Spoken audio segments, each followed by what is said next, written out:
PATH works with the business community in many ways. One, to support capacity building in areas such as economic empowerment, skills transfer, particularly to support young people to be able to get jobs, to prepare them for employment. PATH also works with the private sector, particularly the media, to mobilize people to use services, also for education and awareness creation on various issues that PATH and HFG work on.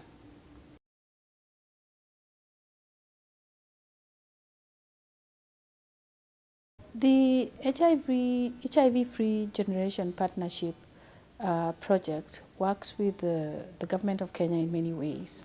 First, it supports government efforts in HIV reduction, particularly working with young people, and targets young people with education, awareness creation, links them to services, and helps coordinate the various stakeholders and partners working in this area. But more importantly, it puts in resources. It implements activities that target young people with training, links young people to economic empowerment, links young people to healthcare services, basically contributes to government goals in HIV reduction, and also looks at ways of broadening the resource base, bringing in more resources to support the work in HIV prevention, which significantly contributes to addressing some of the health-related MDGs.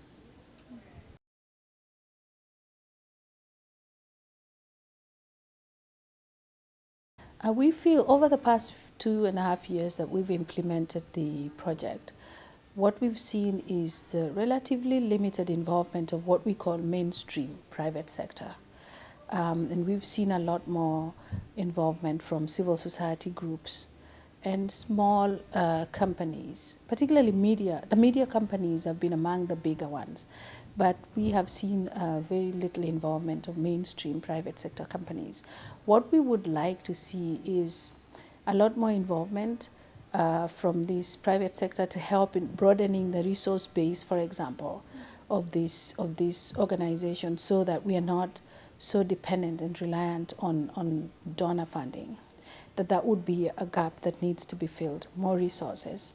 Secondly, we would like to see a little more direct investment from the private sector in capacity building, in skills transfer for young people particularly, given the fact that you're looking at a future workforce, future customers and clients. We would like to see a little bit more private sector involvement in those areas, among other things.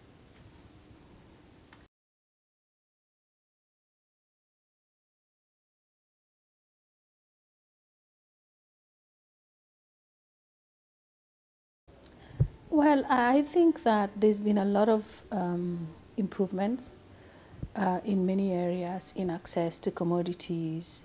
There's been a little increased investment in reproductive health, but there's still a lot more that needs to be done, because we still have a lot of countries, including Kenya, still suffer stockouts of key commodities and supplies.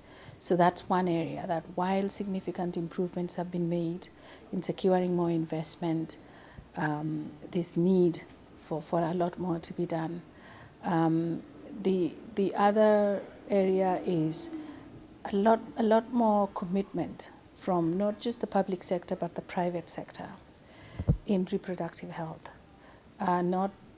Although you see an increase in the number of private sector companies that are paying attention to reproductive health issues, it's not enough.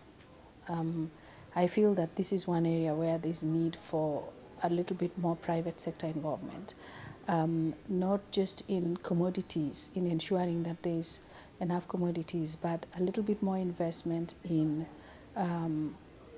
health system strengthening, in a lot of areas that the public sector is involved in now.